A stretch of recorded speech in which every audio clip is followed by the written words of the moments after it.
Baseball in the Boroughs, presented by Verizon.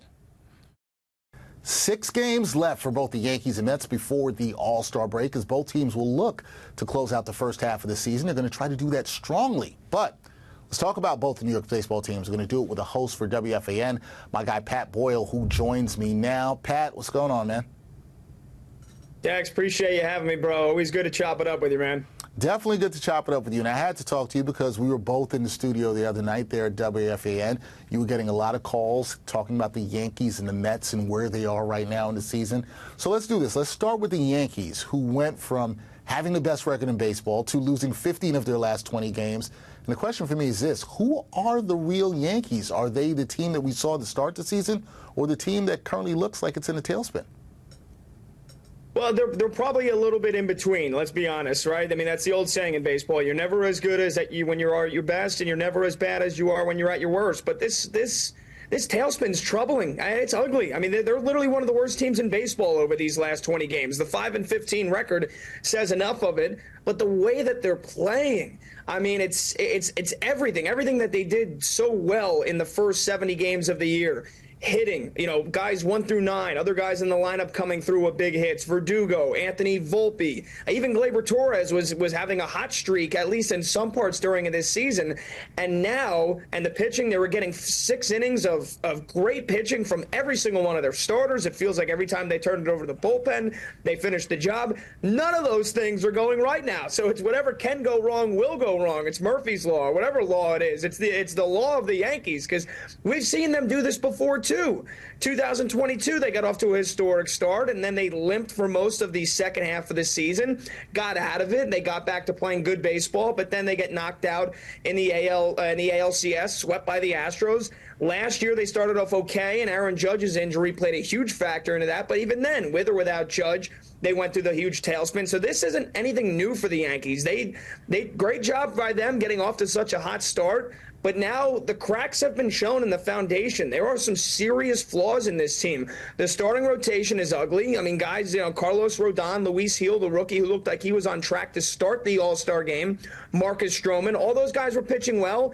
Now it's, flip a coin whether or not those guys are going to get out of the 5th inning. The lineup, those guys I mentioned, Verdugo, for the most part, he's been in a huge slump. Same thing with Anthony Volpe. They moved him back out of the leadoff spot. Ben Rice had that historic 3-homer game, but you can't expect a rookie first baseman who just got called up to keep doing this. Anthony Rizzo getting hurt didn't help, and he wasn't hitting well before that. Same thing with DJ LeMahieu. He looks washed up, and Gleyber Torres now, is not hitting that well. And the bullpen is hurt, and not to make excuses for them, but it's all 3 facets, and they haven't stolen a base in like over a month. So there's nothing going right for the Yankees right now. They're not as good as they were when they were 50-22. They're not as bad as they look right now. They're somewhere in between. But we went from saying this is the year of the Yankees. They trade for Juan Soto. They should win a World Series. They should get there.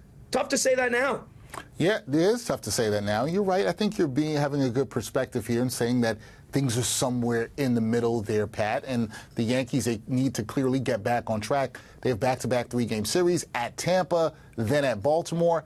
How much of the Yanks finishing strong before the break has to do with something that you mentioned, their pitching rotation, and just having them pitch like they did earlier in the season?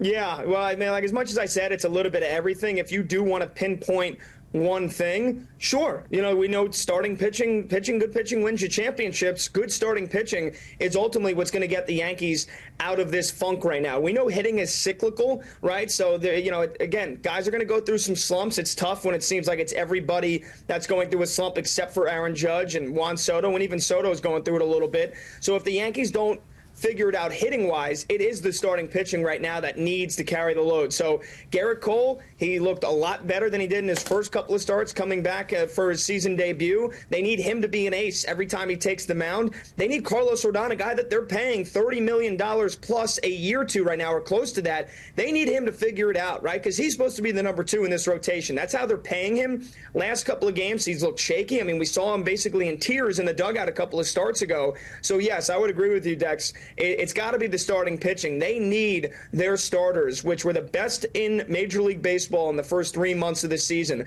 They need them to get back to that, because if the offense, again, you expect the offense to kind of find it sooner or later, but right now, for these next 6 games, the Rays, who we know always pitch well against the Yankees, and the Orioles, who have looked like the best team in baseball, they've overtaken the Yankees for the division lead. They need to get it done with the starting rotation. They need their starters to go out there and be horses for them. No, you're absolutely right. First 72 games of the season, Yankees pitching was the best in baseball. We talked about this 20-game stretch, which they've lost 15 of these last 20 games. The pitching has been the worst in baseball, so definitely they need to turn that around. As for the Mets, they're coming off of a disappointing road trip. They split a 4-game set in Pittsburgh.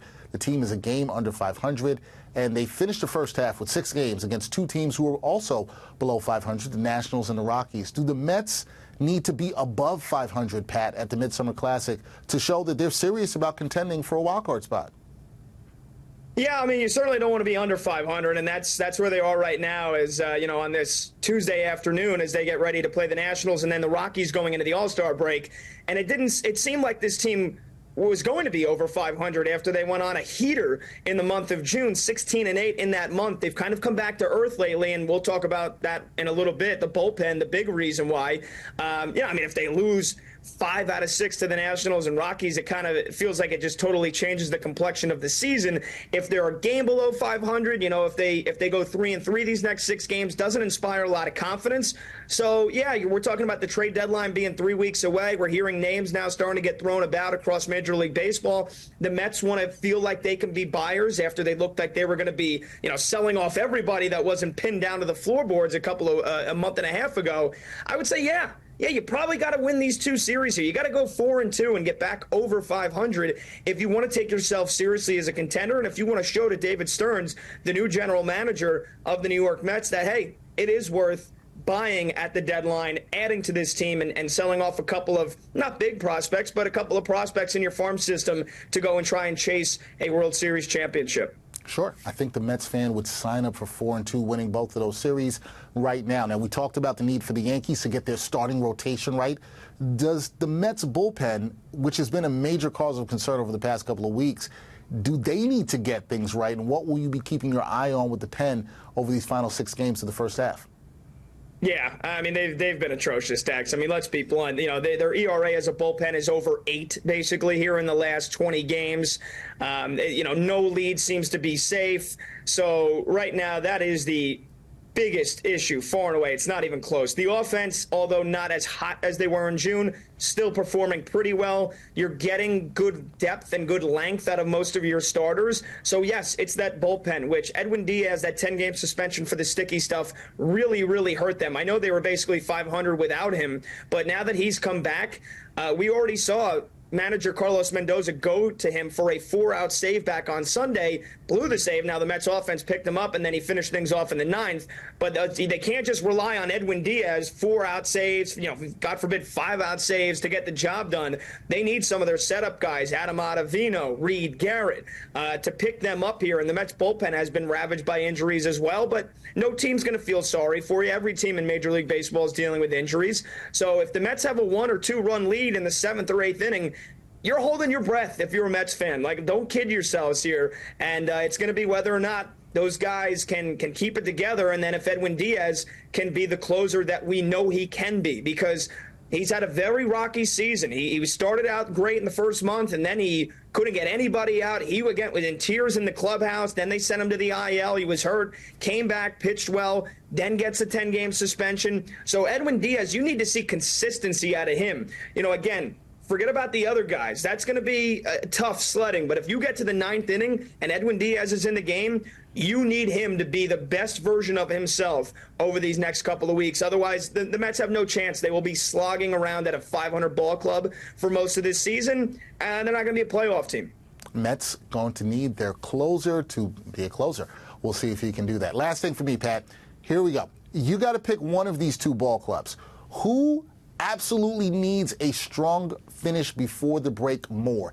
Is it the Bronx Bombers or is it the Amazons? Both teams want to finish well, but which team needs it more? Who are you picking? I'm going to go with the Mets because their season kind of feels not like it's on the line, but like we said, you want to prove, hey, trade deadline coming up. They're kind of right now on the fence. Should we buy? Should we kind of stand pat? Is it worth, trading away a couple of prospects to try to get some bullpen help if we really don't think that we're going to be a playoff team either way? The Yankees, I feel like, could use the trade, the All-Star break right now, no matter how they do these next 6 games against Tampa Bay and Baltimore. The Yankees could lose 6 in a row, and yes, it will feel like the sky is continuing to fall, and you're going to hear people continue to question whether or not Aaron Boone should hold on to his job. I think he should. I think he can win a World Series with the New York Yankees as the manager of this team. I don't believe that he is responsible for the spiral that this team is going through. But the Yankees just need to get to the All-Star break, get a couple of days off, breathe, and reset, and hope that they can come out of the second break with their tails on fire. The Mets, it's much more pressure and time sensitive here because, like we said, they're hanging around the wild card spot. If you want to prove that you can be a playoff contender and that you should be adding at the trade deadline and not standing pat or, God forbid, selling, these next 6 games really, really mean a lot more for the Mets than the Yankees. All right, there you go. Got your answer being the New York Mets. An important 6 games, final 6 games of the first half for the Mets and the Yankees. We will see how both teams do. That is Pat Boyle. Check him out on WFAN, one of the best hosts on there. Pat, appreciate the time. You talking some Mets and Yankees. We'll talk again soon, my friend. You're the man, Dex. Always appreciate hanging out with you, brother. Anytime.